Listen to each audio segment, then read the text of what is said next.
de 10 ans d'approfondir véritablement des régions. J'ai eu ma phase de 10 ans d'Afrique centrale et orientale, j'ai eu ma phase de 10 ans d'Afrique australe, j'ai eu ma phase de 10 ans Sahel et Afrique du Nord, ce qui fait qu'en ayant ces connaissances approfondies, mais en n'étant pas resté uniquement sur une zone, j'ai à la fois une vision globalisante, mais qui m'interdit de globaliser.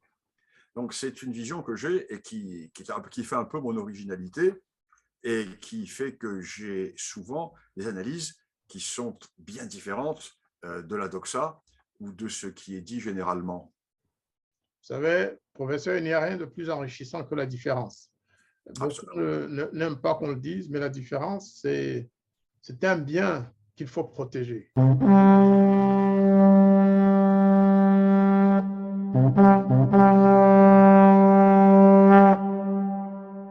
Savoir pour comprendre.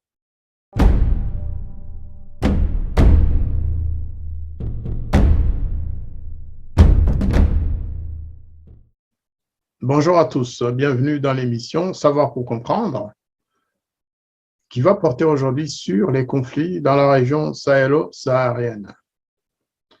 Pour comprendre les enjeux des conflits actuels, leur histoire et les perspectives pour l'avenir, nous avons invité le professeur Bernard Lugan. Bernard Lugan est un historien français, un grand africaniste qui a enseigné de 1972 à 1983 à l'Université nationale du Rwanda. Il est auteur de plusieurs livres. De 1984 à 2009, il était maître de conférence à l'Université de Lyon 3. Pendant cette période, il a dispensé des conférences à l'Institut des hautes études de défense nationale, ainsi qu'à l'École de guerre. En 2009, il a publié une histoire universelle d'Afrique sous le titre « Histoire de l'Afrique, des origines à nos jours ». Il a aussi enseigné à l'École spéciale militaire de Saint-Cyr jusqu'en 2015. Bernard Lugan a créé et animé la revue Afrique réelle. Et en 1988, il a reçu le prix Louis Marin de l'Académie française pour son livre « Huguenots et Français, ils ont fait l'Afrique du Sud ». C'est donc un connaisseur de l'Afrique. Notre émission d'aujourd'hui va se concentrer non seulement à la région du Sahel de manière générale, mais aussi à la crise malienne actuelle, au conflit entre le Mali et la France, aux causes, et espérons que ces explications vont nous aider à comprendre. Alors, professeur Lugan, après cette introduction, nous allons maintenant passer à l'essentiel de la problématique que nous voulons analyser ce matin. Il s'agit en fait des conflits dans le Sahel. Alors, pour commencer, est-ce que vous pourriez nous faire une petite introduction historique? Quelles sont les origines, quelles sont les causes de ces conflits qui ravagent le Sahel aujourd'hui? Alors, il faut bien voir que les conflits du Sahel ne datent pas d'aujourd'hui. Nous sommes dans la longue histoire. Nous sommes dans la très longue histoire, et je dirais même une histoire qui est millénaire, parce qu'elle va commencer il y a environ 5000 ans. Que se passe-t-il il y a 5000 ans? Nous entrons dans la phase actuelle d'assèchement climatique, parce que c'est un long phénomène qui débute, la phase actuelle débute il y a à peu près 5000 ans. Et il y a 5000 ans, nous voyons donc le Sahara qui s'étend vers le sud, et les populations pastorales qui vivaient dans le Sahara qui descendent vers ce qui est devenu aujourd'hui le Sahel. Et à partir de ce moment-là, va s'établir une sorte de rift qui va être à la fois un rift géographique et un rift racial et économique entre des mondes qui vont être des mondes du nomadisme et des mondes de la sédentarité. Et toute l'histoire du Sahel va être l'histoire de l'interpénétration, de la juxtaposition, de la conflictualité, des rapports de force, des rapports politiques, des rapports religieux entre ces grands ensembles qui vont se développer du Sénégal jusqu'à la mer Rouge. Car le Sahel est une zone qui s'étend du Sénégal jusqu'à la mer Rouge, puisqu'elle débouche sur l'Érythrée, et qui est une zone qui aujourd'hui recouvre à peu près 9 à 10 États africains en totalité ou en partie. Alors voilà pour le background général, pour l'arrière-plan.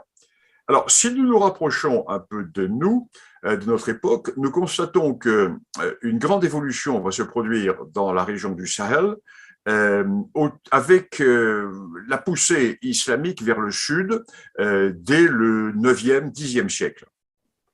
Et vont apparaître dans toute la zone sahélienne, du Sénégal jusqu'au lac Tchad. Je laisse de côté la partie orientale du lac Tchad pour le moment parce qu'elle est un petit peu extérieure à notre question, vont apparaître de grands États. De grands empires qui vont avoir un rôle politique, économique et culturel tout à fait important. L'empire au royaume, appelons ça empire au royaume, peu importe, l'empire de Ghana, l'empire du Mali, l'empire Songhai. Alors ces trois empires vont se succéder entre le fleuve Sénégal, grosso modo, la boucle du Niger est presque vers le lac Tchad, et ces trois empires vont avoir un rôle essentiel qui va être la mise en relation du monde méditerranéen avec le monde de l'Afrique noire, c'est-à-dire l'Afrique des savanes, l'Afrique soudanienne. Et ces trois empires vont contrôler l'aboutissement sud des grandes pistes transsahariennes qui partent depuis le monde méditerranéen, depuis l'actuelle Afrique du Nord jusque vers le sud. Et va se produire un phénomène essentiel à partir du XVIe siècle. À partir du XVIe siècle, que se passe-t-il? Eh bien, la découverte portugaise, parce que jusque-là, l'Europe était complètement éloignée. Ces régions d'Afrique littorale étaient inconnues des Européens. Et les Portugais, à partir du XVe, XVIe siècle, vont commencer à s'étendre le long du littoral de l'Ouest africain, et les Portugais vont inverser complètement les flux commerciaux, qui étaient des flux qui jusque-là partaient du sud et allaient vers le nord, donc qui partaient de l'Afrique soudanienne, qui arrivaient dans l'Afrique sahélienne, qui traversaient le Sahara et qui aboutissaient en Afrique du Nord. Ces flux commerciaux vont être détournés vers le littoral de l'Ouest africain qui va véritablement connaître une apogée, une naissance et une apogée remarquable à ce moment-là. Et les Portugais vont inverser les flux commerciaux. Le grand historien portugais Magalhães Coutinho avait défini cette phrase, cet épisode, d'une phrase. C'est la victoire de la caravelle sur la caravane. La victoire de la caravelle portugaise, le navire portugais sur la caravane saharienne. Donc à partir de ce moment-là, ces grands empires qui s'étaient succédés vont entrer dans une phase d'appauvrissement, car tout le commerce de l'or va se faire du monde forestier vers le littoral et du littoral vers l'Europe, alors que jusque-là, les grandes transactions se faisaient du monde forestier vers le Sahel et à travers le Sahara jusqu'à l'Afrique du Nord et jusqu'à l'Europe. Donc, le monde sahélien entre dans un grand endormissement qui va se traduire par une guerre tout à fait extraordinaire, qui est très peu connue, qui va être la guerre que le Maroc va lancer contre l'Empire Songhai. À la fin du XVIe siècle, le Maroc, qui ne reçoit plus l'or qui venait jusque-là du monde ouest africain, se dit que l'Empire Songhai, qui a succédé à l'Empire du Mali et à l'Empire du Ghana, ne veut plus commercer avec lui. Et il se dit que la seule solution, c'est d'aller conquérir l'Empire Songhai pour retrouver la possession de ses mines d'or, ou du moins l'aboutissement de ses mines d'or. Et à la fin du XVIe siècle, les Marocains vont lancer une expédition tout à fait extraordinaire à travers le Sahara, l'expédition de Tombouctou, et l'armée marocaine va traverser le Sahara, va arriver à Tombouctou, va arriver à Gao, va battre l'armée Songhai et va installer à la place de l'Empire Songhai une possession marocaine que l'on va appeler le Pachalik de Tombouctou. Petite parenthèse, la prière sera dite au nom du sultan du Maroc à Tombouctou jusqu'au début du XIXe siècle. Donc il y a une tradition tout à fait intéressante. Et là va se créer dans la région une sorte d'aristocratie locale qui va être descendante de ces guerriers marocains et des femmes Songhai locales. Ça va être les Armas qui vont prendre possession de la région. Mais ceci pour dire que à partir de ce moment, il n'y a plus d'État fort entre le lac Tchad et le Sénégal. Il n'y a plus d'État fort.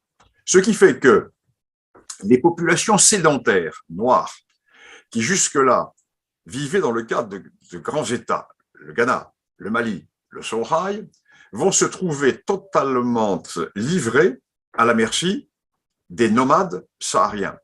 qui jusque-là étaient tenus en respect par ces grands États noirs. Et à partir du moment où ces grands États noirs n'existent plus, eh bien, les peuples sédentaires qui vivent le long du Sénégal et le long du Niger vont être pris dans une double tenaille prédatrice. Au nord, la tenaille prédatrice des Touaregs, et au sud, à partir du début du 19e siècle, la tenaille prédatrice des Peuls.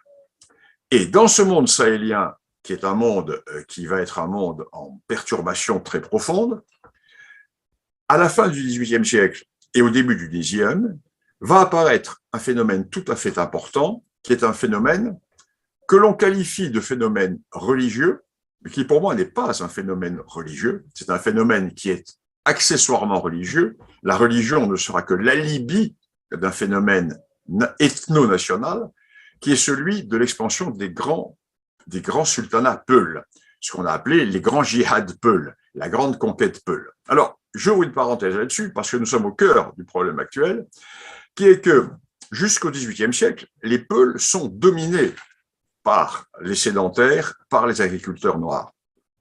Ils sont dominés car ils sont très dispersés, ils ont leurs troupeaux et ils sont simplement tolérés par ces entités noires.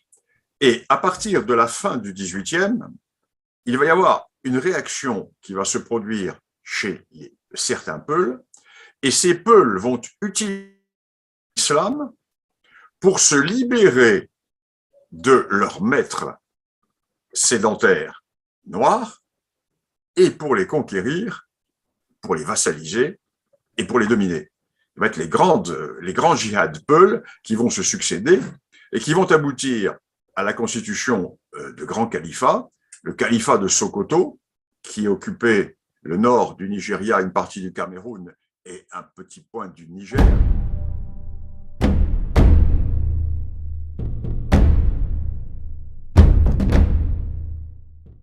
Oui, alors donc, disons qu'il y a eu le califat de Sokoto, et il y a eu le califat d'Abd al-Ali et le califat d'El Hadj Omar. Et donc, ces grands califats qui vont tenir toute une partie de l'Ouest africain et qui vont mettre en sujétion les populations noires sédentaires. Arrive la conquête coloniale. Alors, je ne parlerai que de la conquête coloniale française parce que dans cette zone sahélienne, c'est la France. Les Anglais sont très peu présents, les Allemands aussi. Bon, c'est la conquête française. Donc, les Français vont se lancer à la conquête de l'Afrique de l'Ouest en remontant le fleuve Sénégal et ils vont se heurter à ces grands sultanats. Et ils vont les battre. Alors là, ce qui est tout à fait intéressant, c'est que la conquête française, alors contrairement à l'idée officielle qui présente toujours la conquête de la colonisation tout en blanc ou tout en noir, non, la conquête française va être accueillie avec soulagement par ceux qui sont dominés. Ceux qui vont accueillir la conquête française avec fureur, ce sont les dominants, ce sont ces sultanats qui vont voir leur conquête qui va être réduite à néant par la présence française. En revanche, les sédentaires noirs vont accueillir les Français comme des libérateurs, notamment les Bambara, notamment le grand royaume animiste Bambara, qui avait résisté pendant un siècle à cette poussée islamo-peul ou peul islamique, et qui n'est conquis que quelques années avant la conquête française. Et les Bambara vont se jeter dans les bras des Français. C'est pour cela que les Français vont recruter aussi facilement ce qu'on appelle les tirailleurs sénégalais, qui ne sont pas des Sénégalais, qui sont des Bambara du Mali actuel, et qui vont rentrer dans l'armée française en masse pour se venger de leurs anciens conquérants. Ça, c'est une vision, vous voyez, qui est tout à fait historique et qui est une vision difficile à expliquer dans l'état de sidération intellectuelle et mentale qui est aujourd'hui celle de la pensée unique. Mais nous connaissons ça dans plusieurs problèmes, n'est-ce pas, monsieur l'ambassadeur? Et donc la conquête coloniale se fait. Alors, quel va être le résultat de cette conquête coloniale? Et là, nous sommes au cœur de la problématique aujourd'hui. La conquête coloniale va libérer les dominés, mais elle va frapper les dominants. Et elle va faire vivre les anciens dominés et les anciens dominants dans le cadre général de l'immense empire sahélien français qui s'appelle l'Afrique occidentale française. il n'y a pas de problème entre les populations à cette époque, puisqu'il y a, si vous voulez, au-dessus de ces populations, l'entité administrative et militaire et coloniale française. Le problème va se poser au moment des indépendances. Pourquoi? Parce qu'au moment des indépendances, les limites administratives de l'ancienne Afrique occidentale française vont devenir des frontières d'État. Or, elles n'avaient pas vocation à être des frontières d'État. C'était des frontières administratives qui étaient faites pour permettre à l'administration coloniale française de gérer ces territoires qui étaient gigantesques. Et ces frontières administratives ne tiennent pas compte des réalités ethnopolitiques, puisque au-dessus d'elles, il y a l'entité AOF qui englobe le tout. Or, avec l'indépendance, ces limites administratives deviennent des frontières d'État. La France ne veut pas donner l'indépendance dans le cadre de ces frontières d'État qui sont les anciennes frontières administratives, parce qu'elle sait très bien que cela pose un problème, que cela va poser des problèmes. Or, ce sont les responsables africains qui vont exiger que les frontières administratives deviennent des frontières d'État. Alors, deux courants vont s'affronter chez les leaders nationalistes africains, ceux qui veulent l'étatisation des frontières et ceux qui veulent l'existence de fédérations. Alors, nous retrouvons dans ceux qui veulent l'existence de fédérations deux hommes complètement opposés qui sont Léopold Senghor et Sékou Touré, qui, eux, veulent des ensembles beaucoup plus cohérents et qui ne seraient pas pris dans ces anciennes limites administratives. En revanche, un homme comme Houphouët-Boigny, lui, veut une indépendance dans le cadre des frontières qui étaient les anciennes frontières administratives. Pourquoi? Parce que, comme le disait à l'époque Houphouët-Boigny, je ne veux pas que la richesse de la Côte d'Ivoire aille pour les Mossi de la Haute-Volta, de l'actuel Burkina Faso. Donc, il ne veut pas que la Côte d'Ivoire, à l'époque, est un pays qui est riche, et il ne veut pas avoir à subvenir aux besoins des populations du Sahel. Or, comme Houphouët-Boigny, à l'époque, fait partie du gouvernement français, hein, on n'attend pas aujourd'hui pour qu'il y ait des Noirs dans le gouvernement français. Houphouët-Boigny, à l'époque, est ministre du gouvernement français avant l'indépendance. Et Houphouët-Boigny l'emporte, ce qui fait que l'indépendance se fait dans le cadre des anciennes limites administratives devenues frontières d'État. Et là se pose la question du Sahel. Parce que du jour au lendemain, se trouve être pris dans ce qui va devenir une prison de peuple, les anciens dominants, les anciens dominés, les anciens prédateurs et les anciennes victimes. Avec en plus l'accélération du phénomène par la démocratie, car ces pays sont des pays qui héritent du statut démocratique. Or, la démocratie, qu'est-ce que c'est? C'est l'addition. Les plus nombreux l'emportent sur les moins nombreux. Ce qui fait que les sudistes qui avaient subi le joug des sultanats peuls et des raids touaregs se retrouvent être à 90% majoritaires par rapport aux Touaregs, aux Maures ou aux Peuls, qui sont au total moins de 10%. Donc aux élections, même s'ils sont divisés, ils l'emporteront toujours. C'est comme dans le cas du Rwanda, même si les Hutus étaient divisés en Hutus du Nord et Hutus du Sud politiquement, ils l'auraient toujours emporté sur les Tutsis, parce que 90% de la population divisée par deux, ça fait 45, et en face, ça fait 10. Donc, c'est le problème, le même problème que celui qui se passe au Sahel. Donc, ils sont 10%, ils seront toujours électoralement battus. Alors, la France va essayer de dire oui, mais vous comprenez, il faut quand même essayer d'arranger votre statut intérieur, etc. Et les chefs d'État de ces pays ont dit, mais vous plaisantez, la démocratie, c'est universel, c'est la démocratie. Chez vous, en Europe, quand un parti politique fait 10% des voix, il n'est pas au gouvernement. Ceux qui sont au gouvernement, c'est ceux qui ont la majorité. Donc, votre position est une position raciste, parce que vous voudriez qu'il y ait une démocratie pour les Blancs et une démocratie pour les Noirs qui ne s'appliquent pas selon les mêmes principes. Donc, l'affaire est fermée. Résultat, Les guerres du Sahel commencent dès les indépendances. Les guerres du Sahel commencent dès 1963. La première guerre qui commence est la guerre Touareg, il va y en avoir 5, et les guerres du Tchad. Les guerres du Tchad qui vont commencer en 65, avec toujours le même problème, les anciens dominants qui n'acceptent pas d'être sous le pouvoir politique des anciens dominés. Et c'est un problème qui est insoluble, car c'est un problème qui est inscrit dans l'histoire et qui est inscrit dans les mentalités, dans la réalité, dans la géographie, dans la politique. Voilà, un long préambule. Alors là, c'est brièvement tracé, brièvement, c'est beaucoup dire, parce que c'est une histoire tellement passionnante que tout le monde ne connaît pas nécessairement, comme vous. Mais entre les indépendances et les années 2010, 2011-12, il y avait quand même une sorte d'accalmie dans la région. Il y avait des États nationaux, des États-nations, le Mali notamment, le Niger et les autres. Alors, votre remarque… Qu'est-ce qui s'est passé? Quelles ont été, après, les causes justement des conflits actuels? Quels sont les enjeux, qu'ils soient sécuritaires? Parce qu'on avait l'impression que le Mali était une nation composée de plusieurs provinces, composée de plusieurs peuples, les Touaregs et les autres.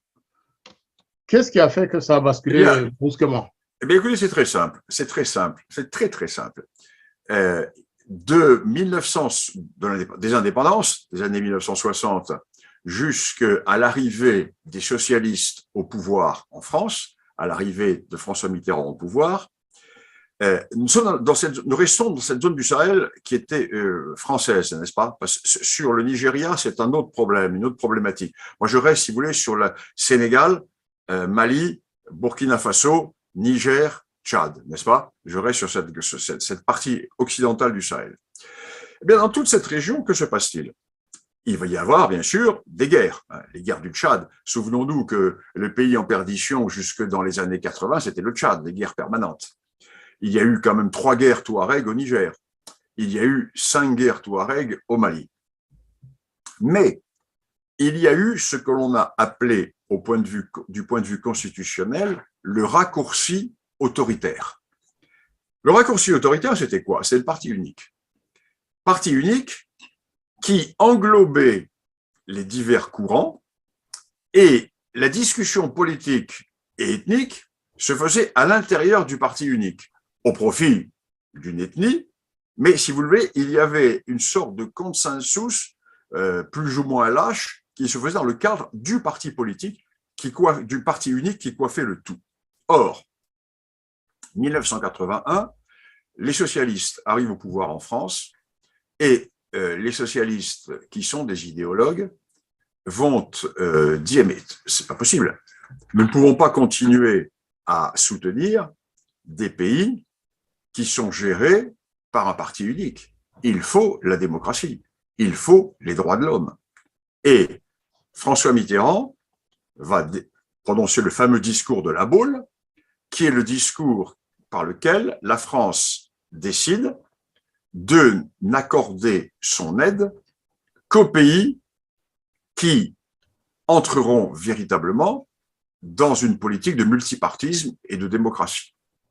Ce qui fait que, du jour au lendemain, c'est la révolution en toute l'Afrique. Ce sont des révolutions en toute l'Afrique, aussi bien au Zaïre, un peu partout, car les partis uniques, et là nous arrivons au problème du Rwanda, le parti unique éclatant, tous les ferments de division ethno-régionaliste, hein, là je pourrais parler aussi bien du Rwanda que du Mali, que du Tchad, c'est le même problème partout, tous ces ferments éclatent, et du jour au lendemain, nous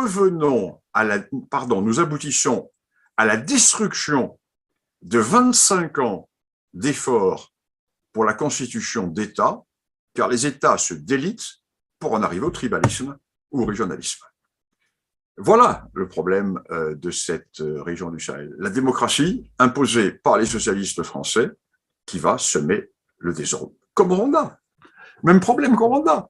Au Rwanda, où le général Habyarimana, j'ai un peu connu le général Habyarimana, était un homme qui avait pacifié la situation interne du Rwanda. Or, à partir du moment où vous avez le parti unique qui disparaît, eh bien, vous avez toutes les revendications locales, régionales, ethnique, sociale ou politique qui jusque-là avait été contenue qui s'exprime. Et vous avez l'anarchie, et vous avez le désordre, et vous avez la guerre. Alors, on a vu que pour les années 1600, 1700, l'enjeu principal qui a provoqué les guerres, c'était l'or.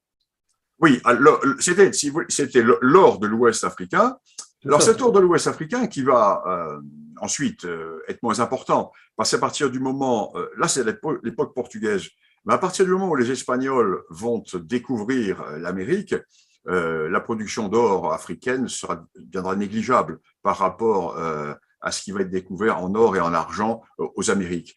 Donc, c'est un autre problème qui va se produire. Donc d'où cette période de long endormissement du Sahel. Le Sahel qui va être en dormition jusqu'à l'époque actuelle.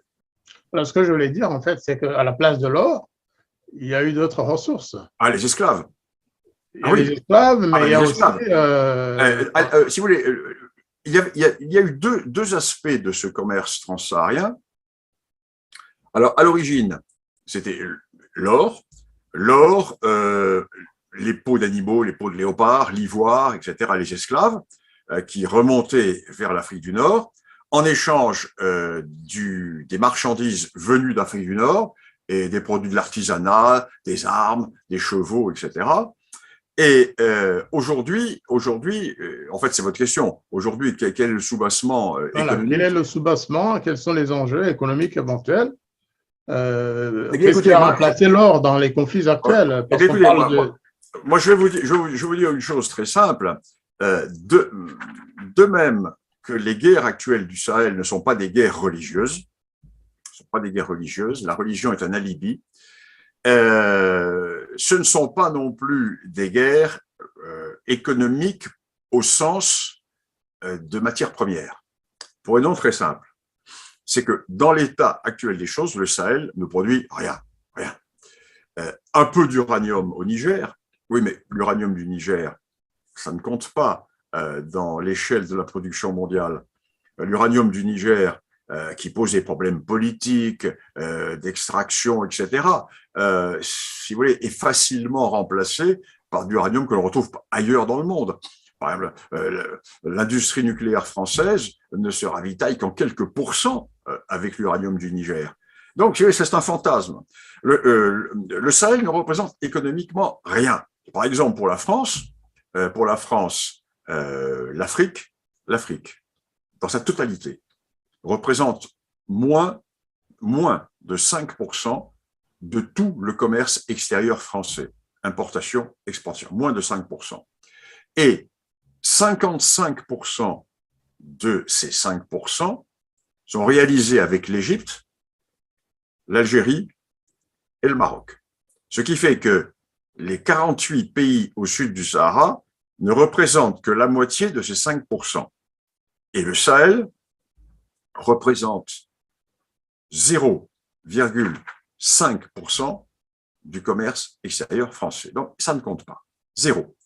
Ce que la France donne en dons, en coopération, en assistance par an est plus important que le volume de commerce de cette région du Sahel. Donc, mais ça, c'est un mythe. Le mythe de la France-Afrique, c'est un mythe qu'il faut complètement évacuer. De même, autre mythe qu'il faut évacuer, la guerre du Sahel n'est pas une guerre religieuse. La religion, ici, n'est que la surinfection de réalités, de plaies ethniques qui sont anciennes. Nous sommes dans un monde dans lequel, à l'heure actuelle, la religion est utilisée comme un paravent, mais ce n'est pas le problème. Alors, en revanche, si l'économie pour les pays européens, Sahel ne compte pas, le trafic transsaharien est fondamental pour les économies locales. Ça, c'est autre chose. C'est totalement autre chose. Alors, ce trafic transsaharien, qui est vu d'une manière péjorative, alors que ce n'est que la continuité de l'ancien commerce transsaharien. Nous sommes dans des régions qui sont très pauvres, et ces populations vivent du rôle intermédiaire qu'elles ont entre le sud et le nord. Alors, jusqu'au 19e siècle, le commerce qui se faisait à destination de l'Afrique du Nord était, nous l'avons vu, les esclaves, l'ivoire, un peu d'or, etc. Maintenant, c'est autre chose. Maintenant, c'est le trafic de l'essence, c'est le trafic de la drogue, c'est le trafic des cigarettes, c'est le trafic des armes. Mais qui se fait toujours selon les mêmes axes à travers le Sahel et le Sahara. Et une des grandes causes des conflits, quand on les étudie bien, c'est que l'on voit que les affrontements se produisent bien souvent à la limite de zones ethniques qui sont en même temps des limites de zones sur les grands axes traditionnels du commerce transsaharien entre la Méditerranée et le monde de la savane ou le monde de la forêt. Donc, il y a tous ces éléments qui entrent en jeu et qui sont des éléments d'une très grande finesse, qui ne peuvent pas être appréciés avec une vision globale. La vision globalisante est une vision excessivement mutilante lorsque l'on travaille sur cette région. Tu vois, c'est de la marqueterie, c'est d'une finesse extraordinaire. Il faut avoir une connaissance intime, très très fine, et surtout répudier tout ce qui est globalisme, analyse globalisante et idées préconçues et plaquées sur la région. Alors, les gens qui vous écoutent, professeur, ils vont se dire, mais on a toujours été induit en erreur par certains analystes qui nous disent que les enjeux sont principalement effectivement basés sur les différences de religion, sur les conflits religieux, je veux dire, et sur l'économie, les enjeux économiques. Et vous nous dites qu'il n'y a pas d'enjeu économique réel. Non. Areva, ils sont là pour prendre un peu d'uranium, mais ce n'est pas suffisant pour une guerre. Alors, qu'est-ce qui a poussé la France, notamment, à intervenir militairement? Il y a une dizaine d'années. Areva, si vous voulez, c'est un pois chiche. C'est un pois chiche l'uranium d'Areva, c'est un pois chiche dans l'économie générale. Vous voyez, nous avons des visions, deux grandes erreurs qui sont faites les unes chez les Africains et les autres chez les Français. Les Africains ont tendance à dire si la France est là, c'est qu'elle a des intérêts économiques. Bon, je viens de vous dire par les chiffres qu'il n'y a pas d'intérêt économique. Parce qu'il y a peut-être des potentialités plus tard d'exploitation, mais qui ne sont pas à l'heure actuelle en jeu. C'est exactement comme lorsque l'on nous parlait des guerres dans la région de l'Itourie. Les guerres dans la région de l'Itourie, certes, il y a du pétrole en Itourie, mais ce pétrole de l'Itourie n'est pas exploité. Les guerres de l'Itourie n'ont pas éclaté parce qu'il y a le pétrole de l'Itourie. Elles ont éclaté pour d'autres raisons. Elles vont peut-être être alimentées plus tard avec le pétrole, avec le diamant, etc. Mais la cause de départ, ce n'est pas ça. C'est comme si on disait au Rwanda, la cause du départ, la cause de l'opposition entre Tutsi et Hutu, c'est des richesses souterraines. Non, c'est pas ça. Le problème n'est pas là. C'est un autre problème. On a toujours tendance à voir l'aspect économique. Or, nous sommes dans des approches de politique d'abord. C'est du politique d'abord. La deuxième erreur, c'est la religion. Et là, c'est une grande erreur faite par les Européens et par les Français. Obsédés par le terrorisme islamiste, nous avons vu la réalité à travers le prisme religieux. Et moi, depuis le début, j'explique, et c'est une des raisons d'ailleurs pour lesquelles j'ai été un peu mis à l'écart de mes enseignements à l'école militaire et dans les instituts officiels, parce que j'ai une approche totalement différente. Non, la religion est utilisée comme au XIXe siècle, les Peuls ont utilisé la religion pour constituer leurs empires. Aujourd'hui, vous avez des responsables des groupes armés terroristes qui utilisent la religion, mais qui, au fond d'eux-mêmes, sont des ethno-religieux, mais non pas des religieux. Écoutez, prenons un exemple très simple. Et là, c'est la grande erreur commise par la France. La grande erreur commise par la France. Il y a deux phases. Il y a 2011, l'opération Serval. Effectivement, il y a un danger. Il faut intervenir pour des raisons X ou Y. C'est un choix politique pour empêcher la descente vers Bamako. Alors, est-ce licite ou pas? Peu importe, c'est fait. Allons plus loin. Et à partir de ce moment-là, la doctrine officielle française va être la lutte contre le terrorisme islamique dans la région du Sahel. Or, le terrorisme islamique de la région du Sahel n'a jamais eu de conséquences en France. Les attentats islamiques en France ne venaient pas du Sahel. La situation va changer complètement il y a 2 ans. Que se passe-t-il il y a 2 ans, 2 ans, 3 ans? Les forces françaises vont liquider les uns après les autres les chefs islamistes non locaux, qui sont des Algériens. Les uns après les autres. Les forces spéciales françaises vont les liquider les uns après les autres. Et le dernier qui va être liquidé, c'est Droukdel. Droukdel, qui était le chef d'AQMI pour toute l'Afrique du Nord et pour tout le Sahel. Et Droukdel était dans une définition djihadiste, de constitution de califat. Mais il s'appuyait sur 2 groupes armés, l'un Touareg, dirigé par Yadak Ghali, et l'autre Peul, dirigé par Koufa, qui, eux, ont une vision totalement différente. Or, la mort de Droukdel libère complètement Yadak Ghali et Koufa. Ils ne dépendent plus d'un chef extérieur algérien qui a une vision djihadiste globale, car eux ont une vision ethno-djihadiste. Ils sont avant tout des combattants pour leur peuple. Et à partir de ce moment-là, la situation change complètement. Et la France ne l'a pas vu. Ou plutôt, n'a pas voulu le voir, parce que les militaires l'avaient bien vu. Si on avait écouté les militaires français, on n'en serait pas là. Parce que, hommes de terrain, vous voyez ce qui se passait. Et les politiques sont restés dans leur analyse, qui était une analyse globalisante, confondant Yadak Ghali et Koufa, qui certes se réclament d'AQMI, mais d'AQMI vidé de sa substance, ils vont les confondre avec l'État islamique, qui lui présente un danger califal et qui est dans la région des 3 frontières. Alors à ce moment-là, ce qu'il fallait faire, moi c'est ce que j'avais proposé, bon c'est bien, j'ai fait des notes pour ça, ce qu'il fallait faire, c'était nous entendre avec Yadak Ghali, de façon à libérer complètement le front nord et le front Touareg, pour concentrer tous nos moyens sur le seul véritable danger régional, qui est l'État islamique, et qui est en train de polluer la région des 3 frontières. Or, Paris n'a pas fait cette analyse. Résultat, la situation a pourri, et quand il y a eu le coup d'État, les 2 coups d'État militaires au Mali, qui étaient de très bonnes choses. Moi, je trouve que ces 2 coups d'État sont des coups d'État, et je l'ai écrit, ouvrez des perspectives, parce que ces coups d'État militaires aboutissaient à une négociation avec Yadak Ghali et Koufa. Or, Paris, complètement bloqué dans son approche américaine, lutte contre le terrorisme, globalisante, toujours l'approche globale, on ne discute pas, etc., avec les terroristes. Mais là, ce ne sont plus des terroristes, ce sont des ethno-djihadistes. Donc, la France, au nom du refus de la négociation avec ces 2 chefs de guerre, et au nom de la priorité, de l'impératif et du diktat démocratique, vont condamner le coup d'État.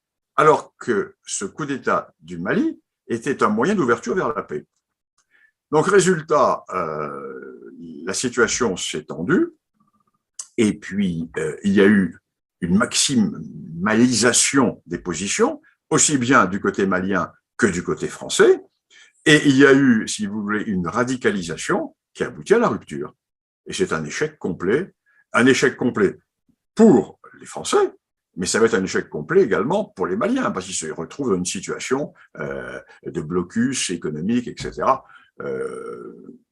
qui est, à mon avis, une grande erreur.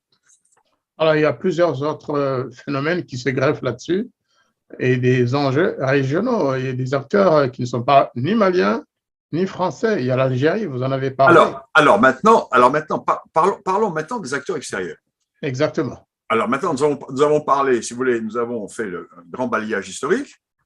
Ensuite, je vous ai montré comment la politique française a été une politique qui a été une erreur, la politique civile, parce que les militaires, eux, n'avaient pas du tout cette approche. Mais en France, l'armée est aux ordres du pouvoir politique. Moi, je connais très bien le monde militaire, parce que je suis professeur à l'école de guerre à Saint-Cyr, etc. Moi, je connais très, très bien. Les militaires sont pas sur cette ligne-là. Alors, acteurs extérieurs. Acteurs extérieurs, il y en a un principal, c'est l'Algérie. Il suffit de regarder une carte. Quand vous avez regardé une carte, vous avez compris, l'Algérie arrive directement en plein cœur du Sahel.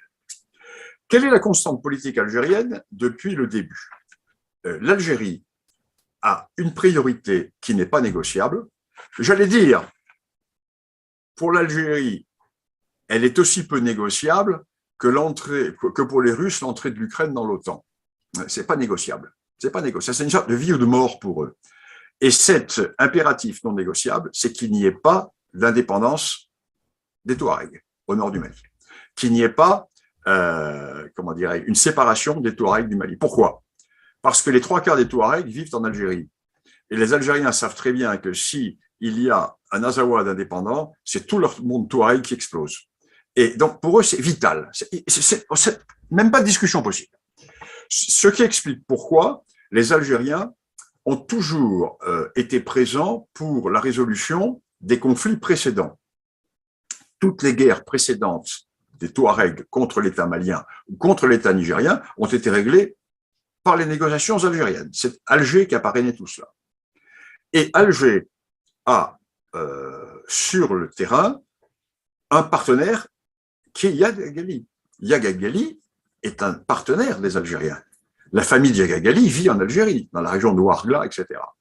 Donc, par tous les côtés, on en revient à ce personnage de Yaga Ghali, qui est un chef touareg important, qui a été le chef des 2 précédentes guerres touareg, qui est un personnage charismatique, qui est inscrit dans la grande lignée aristocratique touareg. C'est très important chez les Touaregs, hein, ces lignées aristocratiques.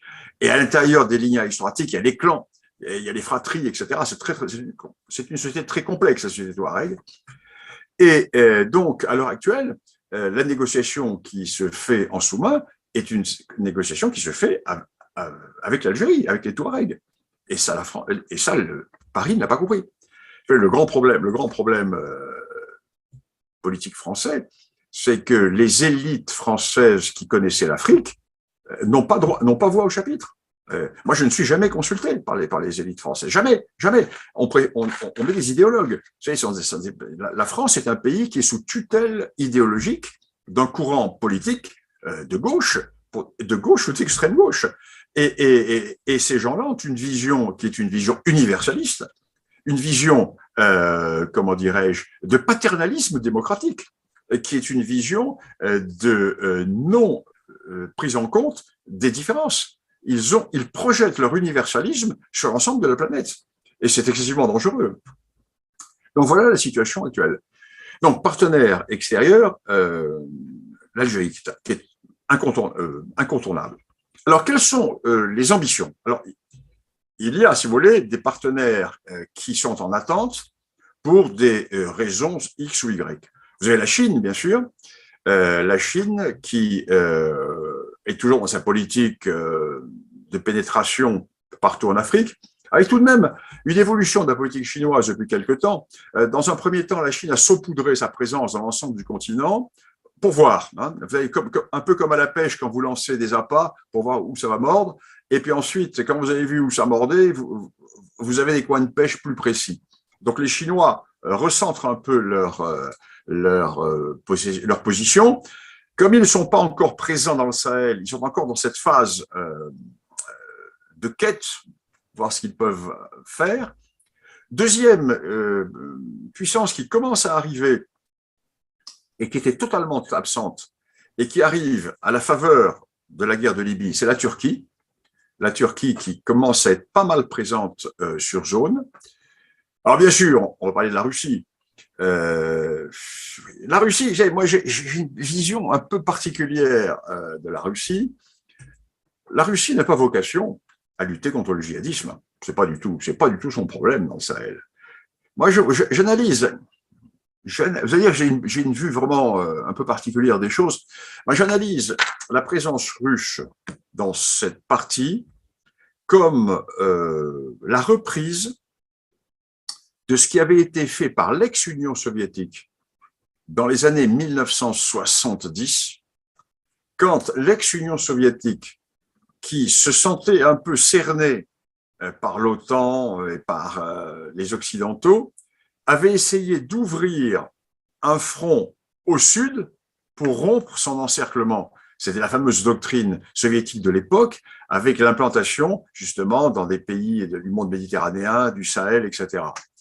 Et moi, j'ai l'impression que l'essentiel de la politique russe, c'est une politique qui est faite un petit peu pour embêter les Français, pour leur dire, écoutez, vous prenez des sanctions contre nous, vous rangez complètement du côté des Américains, etc., etc. Écoutez, on est capable de vous embêter vous, dans vos précarés. Regardez, on vous a mis à la porte de Centrafrique. Là, maintenant, on vous pousse à la porte du Mali. Le prochain coup, ça va se faire avec les Turcs au Tchad. Je vois ça comme un jeu d'échecs diplomatique plus qu'un jeu économique. Avec peut-être une autre vue qu'auraient les Russes, c'est s'attacher des clientèles étatiques en Afrique. Pourquoi pas?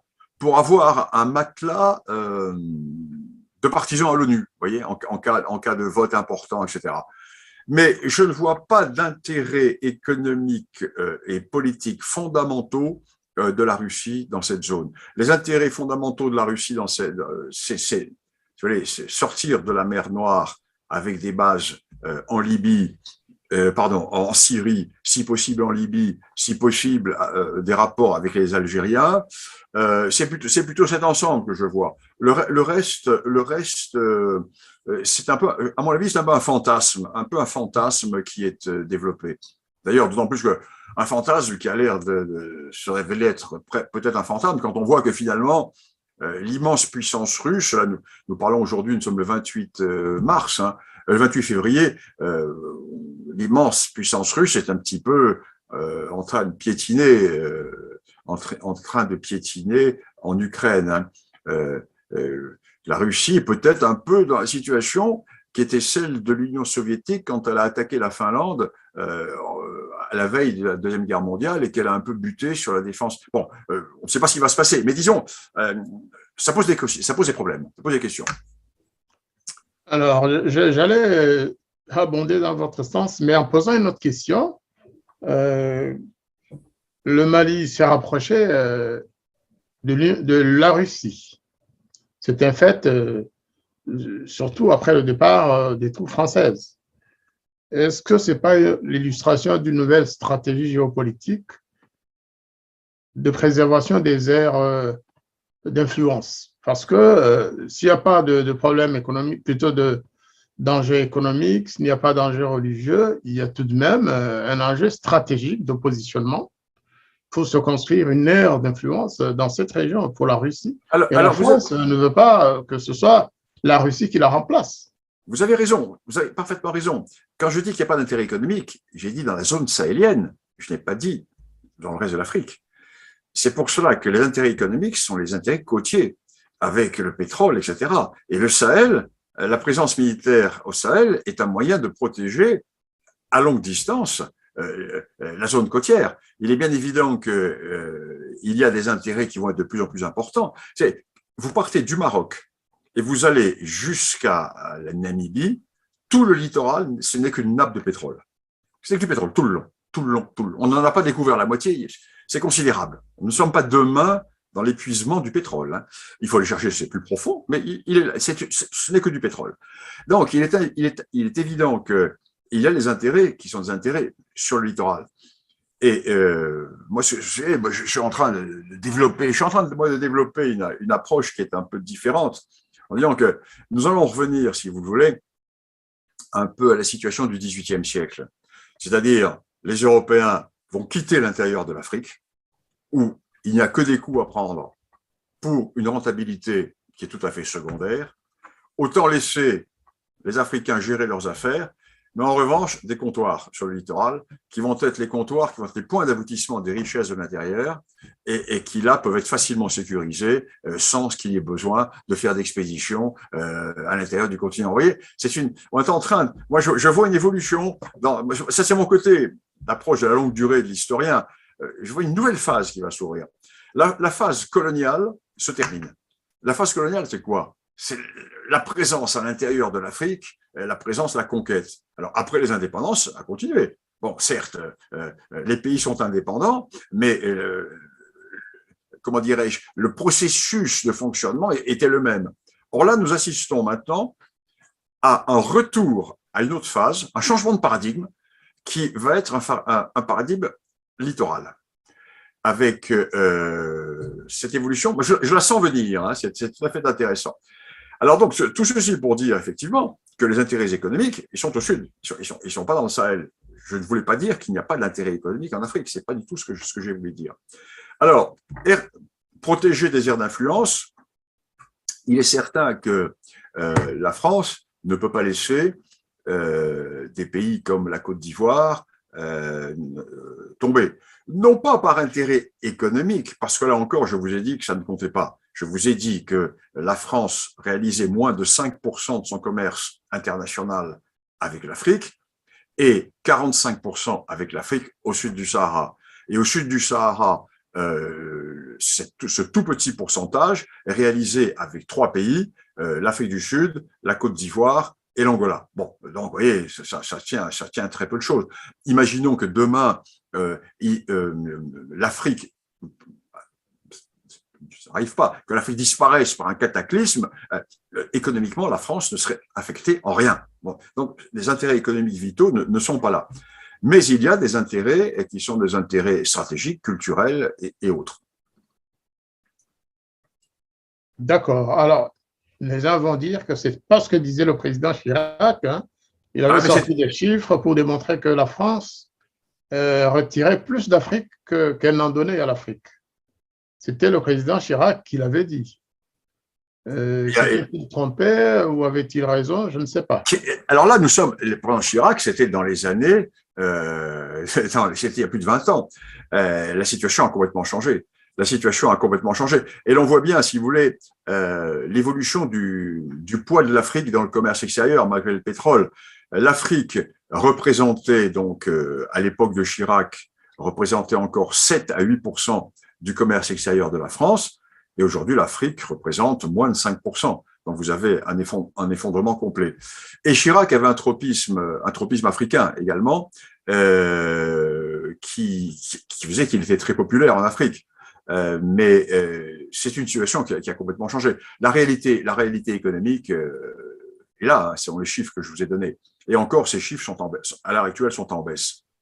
Alors, vous voyez très bien, si vous prenez les chiffres des IED, les investissements étrangers directs, à la fois mondiaux et français en Afrique, ça baisse d'année en année, complètement. L'Afrique, à l'heure actuelle, ne représente absolument pas d'enjeu économique vital.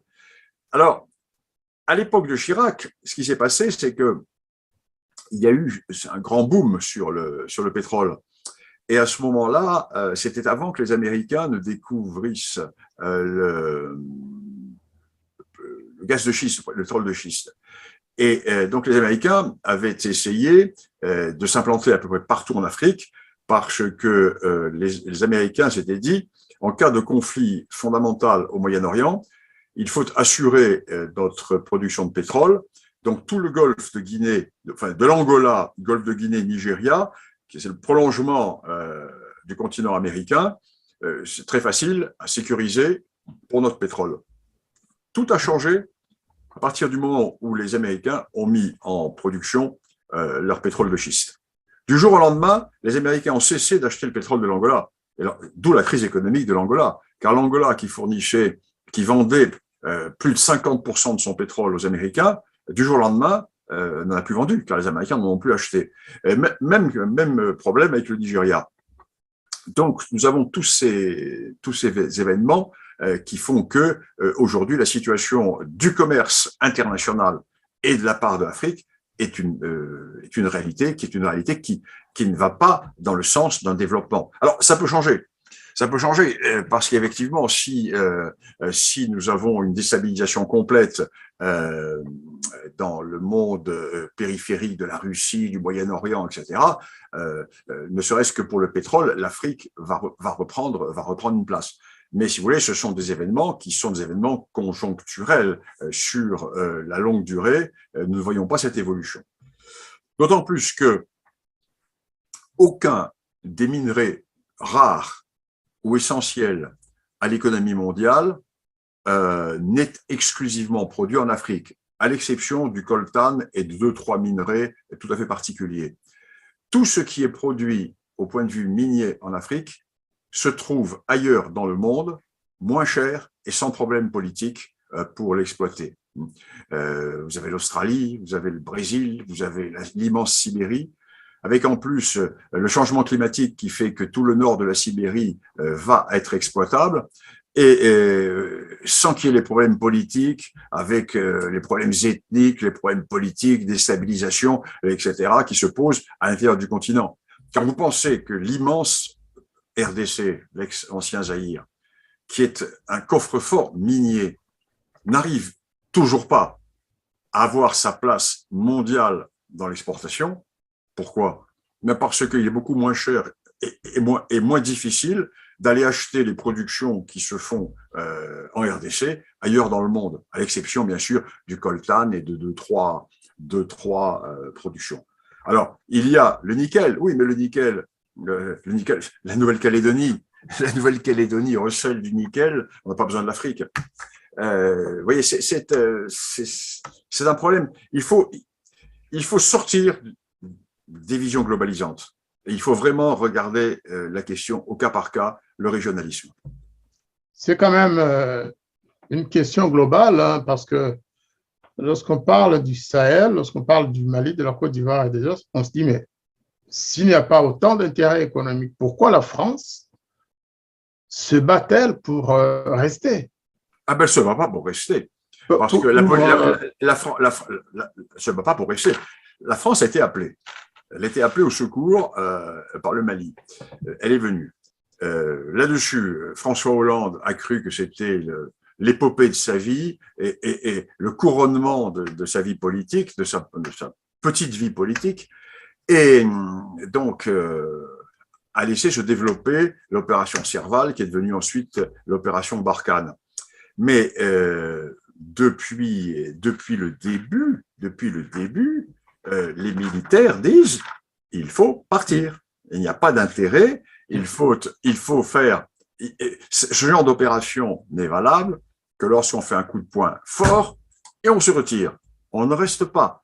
Toute armée, même appelée fraternellement par des amis, devient une armée d'occupation au bout d'un certain temps. Ça devient insupportable. Bon. Bien évidemment, surtout maintenant que la France, sous d'autres cieux, la France utilise des armées africaines pour la remplacer dans certaines crises, notamment, vous avez vu le Rwanda au Mozambique. Absolument. Alors là, je reviens à la Russie, l'échec des Russes. Parce que Wagner a échoué complètement au Mozambique. Ils ont totalement échoué. Et ils ont été remplacés par le Rwanda. Nous allons aller de plus en plus. Vous voulez, bon, à l'heure actuelle, bon, effectivement, on parle beaucoup de cela, qui expliquerait peut-être, mais là, ça nous emmènerait trop loin de notre sujet aujourd'hui, qui expliquerait peut-être une des raisons du rapprochement politique entre Paris et Kigali. Parce qu'on se demande vraiment quel est l'intérêt français à se mettre, comment dirais-je, à tout faire pour se rapprocher de Kigali, alors que Kigali a insulté la France pendant des années. Il y a peut-être également des éléments, on voit que les forces rwandaises sont des éléments importants dans les opérations de maintien de la paix ou d'intervention directe ou indirecte dans certains coins d'Afrique. On l'a vu au Darfour, on l'a vu dans certains pays d'Afrique, on le voit au Mozambique, on le voit en Centrafrique également, on le voit dans une certaine mesure en Centrafrique. Donc, c'est une question qui s'ouvre. Mais si vous voulez, je n'irai pas au-delà parce que je n'ai pas d'éléments me permettant de le dire. Ce qui est certain, c'est que l'époque des interventions de type néocolonial, appelons-ça comme ça, c'est plus simple. Hein. Ce n'est pas exactement le sens, mais c'est ce qui résume le mieux la situation. C'est terminé. Et là, à l'heure actuelle, le problème des bases du Tchad et autres, c'est un problème parce que tôt ou tard, la rébellion tchadienne va recommencer. Peut-être dans une heure, peut-être dans une semaine, peut-être dans 6 mois, mais elle va recommencer. Et la France risque de se retrouver, une fois de plus, prise dans un conflit qui n'est pas le sien. Et c'est pour cela que moi je défends la doctrine, mon approche actuelle, est de dire il faut complètement retirer ces emprises à l'intérieur du continent, avoir en revanche des accords avec tel ou tel pays pour avoir une ou deux bases qui peuvent servir, Djibouti, la Côte d'Ivoire, le Gabon, etc. Mais surtout une force aéronavale maritime.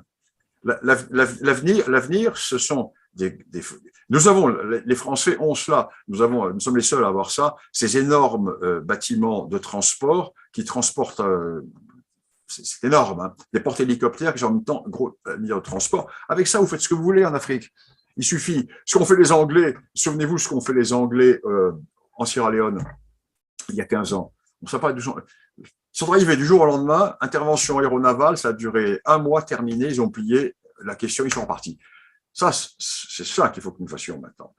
À l'appel de pays africains amis qui peuvent avoir des soucis, ou pour évacuer des ressortissants, ou pour une question humanitaire, mais la présence genre Barkhane, c'est fini, c'est fini. Justement, professeur, pour nous, ça va peut-être nous conduire vers la clôture de notre entretien. Maintenant, la France quitte le Mali en termes militaires, hein, pas pour le reste, hein, mais il reste dans la région, dans le Sahel. Oui, parce que dans la zone des 3 frontières. Oui. Alors vous avez vu la déclaration. Quelles sont les conséquences qui peuvent en découler pour le reste des pays francophones d'Afrique, entre les relations entre ces pays et la France? Alors vous avez vu la déclaration du président sénégalais qui a quasiment supplié les Allemands de ne pas partir, parce qu'il sait très bien que s'il y a une contagion, le Sénégal est touché. Hein. Bon, le Sénégal est un peu différent, a une bonne armée. Le Sénégal, ici, oui, il y a, dans l'Ouest africain, il y a une seule armée qui tient la route, c'est l'armée sénégalaise. Et dans la partie centrale du Sahel, c'est non pas l'armée tchadienne, qui ne vaut pas grand-chose, mais la garde présidentielle et les unités d'élite de l'armée tchadienne qui sont remarquables. Donc, ce sont les deux bonnes armées qui tiennent. Mais l'armée sénégalaise est une très bonne armée, très belle armée, bien structurée. Mais ils savent très bien qu'il peut y avoir des problèmes qui vont se poser au Sénégal. Donc, la France a basculé son dispositif sur le Niger et de façon à surveiller la zone des 3 frontières. Oui, mais c'est très fragile, hein, le Niger, parce que le régime du Niger peut sauter demain. Hein. Peut sauter demain, c'est très fragile. Le Tchad aussi. Moi, je considère que ce genre d'emprise, c'est terminé. Ce n'est plus possible. Il faut procéder d'une manière différente. Il faut procéder d'une manière différente dans la mesure où nous n'avons pas d'intérêt économique. Nous n'avons pas d'intérêt économique dans la région. Bon. Donc, à partir de là, nous avons des intérêts stratégiques ou politiques, mais qui sont plus au sud. Et donc, c'est dans cette réorientation-là qu'il faut agir. Vous savez, les Russes au Mali vont découvrir l'Afrique. Hein. S'ils ne connaissent pas l'Afrique, ils vont voir ce que c'est. Ils ont eu des gros problèmes au Mozambique. Gros problèmes au Mozambique. Parce que, si vous voulez, c'est pas la Syrie. Parce qu'en Syrie, ils ont pu s'appuyer à la fois sur les forces fidèles à Bachar el-Assad, qui étaient des forces combattantes, et ils ont donné, si vous voulez, l'aspect technique, l'aspect apport aérien, etc. Mais les Russes ne sont pas allés au combat, c'est pas eux, ils n'ont pas mené le combat d'infanterie, c'est l'infanterie qui gagne des batailles. Hein, et bien là, ils n'ont pas les moyens, c'est pas du tout leur but. Leur but à l'heure actuelle au Mali, c'est de sécuriser la junte militaire. Leur but en Centrafrique, c'était sécuriser le pouvoir aussi. Je vois mal les Russes se lancer dans des expéditions africaines sans connaître la région. Nous avons quand même une connaissance de plus d'un siècle, nous avons des relations. Donc, alors, dire au Mali, c'est un peu différent parce que il y a une vieille tradition russophile au Mali. N'oublions pas que le Mali, à l'époque de Modibo Keïta, était un pays qui était tourné vers l'Union soviétique. Et il y a eu énormément d'étudiants maliens qui sont partis faire leurs études en Union soviétique et qui sont revenus. Et c'est eux qui constituent, si vous voulez, le noyau du groupe de pression. Ça c'est fondamental. Il ne faut pas l'oublier, ça. Hein. C'est un point très important. Donc, il y a même des responsables maliens et militaires qui parlent russe, pas ce qui est un truc exceptionnel en Afrique. Donc, nous avons cette réalité qu'il ne faut pas négliger. Ce n'est pas pour rien que les Russes ont essayé de venir au Mali, parce qu'ils avaient des contacts, ils avaient une sorte d'élément de relation, ce qui n'existe pas forcément ailleurs. Écoutez, professeur, vraiment, je vais vous remercier de votre présentation du sujet. En connaisseur, vous avez vécu en Afrique longtemps, vous connaissez cette région particulièrement, le Sahel, vous connaissez aussi la région des Grands Lacs, où vous avez vécu une dizaine d'années. Je connais beaucoup l'Afrique. Vous avez l'Afrique. travaillé ensuite comme expert du TPIR. Hein. Oui, pendant 10 ans. Voilà, peut-être que dans les prochains jours, on pourra vous inviter pour parler aussi de la géopolitique de la région des Grands Lacs. Pourquoi pas? On verra avec vous. Mais en tout cas, merci beaucoup pour nous avoir aidé à comprendre ce qui se passe dans la région sahélo-saharienne, hein, et surtout des enjeux. Les enjeux de toutes sortes, les acteurs, qui sont les acteurs, et qu'est-ce que demain on peut s'attendre à voir après le départ des troupes françaises du Mali et de la région probablement. Oui, mais moi j'ai une approche africaine qui est assez originale dans la mesure où je suis d'abord un ethno-historien, c'est-à-dire que je travaille sur la géographie, les hommes, et sur la très longue durée. Donc, je n'ai pas du tout la vision journalistique de l'immédiateté. Et l'immédiateté, moi, je la raccroche à des phénomènes de longue durée, à des constantes historiques. Alors, les marxistes parlent de lignes de force. Moi, je préfère parler, moi, je ne suis pas marxiste, je parle de constantes de l'histoire. Et j'ai eu également, si vous voulez, par ma vie, j'ai eu des phases de 10 ans qui m'ont permis, dans ces phases de 10 ans, d'approfondir véritablement des régions. J'ai eu ma phase de 10 ans d'Afrique centrale et orientale, j'ai eu ma phase de 10 ans d'Afrique australe, j'ai eu ma phase de 10 ans Sahel et Afrique du Nord, ce qui fait qu'en ayant ces connaissances approfondies, mais en n'étant pas resté uniquement sur une zone, j'ai à la fois une vision globalisante, mais qui m'interdit de globaliser. Donc, c'est une vision que j'ai et qui fait un peu mon originalité et qui fait que j'ai souvent des analyses qui sont bien différentes de la doxa ou de ce qui est dit généralement. Vous savez, professeur, il n'y a rien de plus enrichissant que la différence. Beaucoup n'aiment pas qu'on le dise, mais la différence, c'est un bien qu'il faut protéger. Le drame de l'idéologie française, c'est l'universalisme. C'est-à-dire que cet universalisme qui fait prendre les gens pour les mêmes. Non, les gens ne sont pas interchangeables.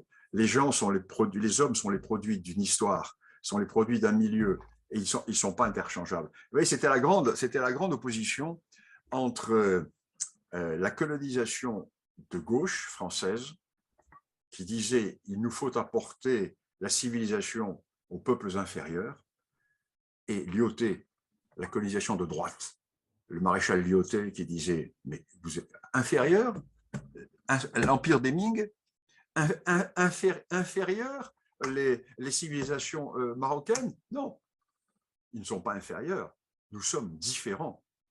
Et cette différence est essentielle. Ça, c'est l'ethno-différentialisme.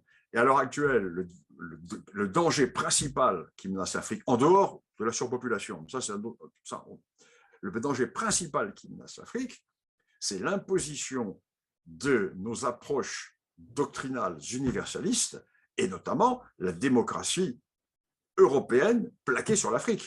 C'est elle qui a provoqué le génocide du Rwanda. Le génocide du Rwanda est provoqué par le désordre qui est imposé par le multipartisme et qui est imposé par l'imposition de la démocratie, par la fin du parti unique. Et ceci se retrouve partout en Afrique. L'Afrique est menacée par ce néocolonialisme des bons sentiments et de l'universalisme. Écoutez, c'était vraiment un grand plaisir de vous avoir avec nous à la Voix des Grands Lacs. Et nous aurons certainement, parce que le temps que vous nous aviez donné vient de dépasser de quelques minutes. Donc, on va vous libérer hein, pour… Et j'en profite pour saluer tous mes amis des Grands Lacs qui me verront. Et Dieu sait si j'ai des amis dans la région.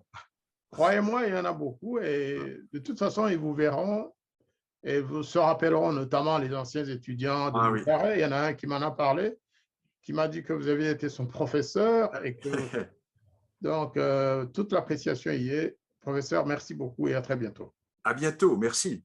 Merci beaucoup.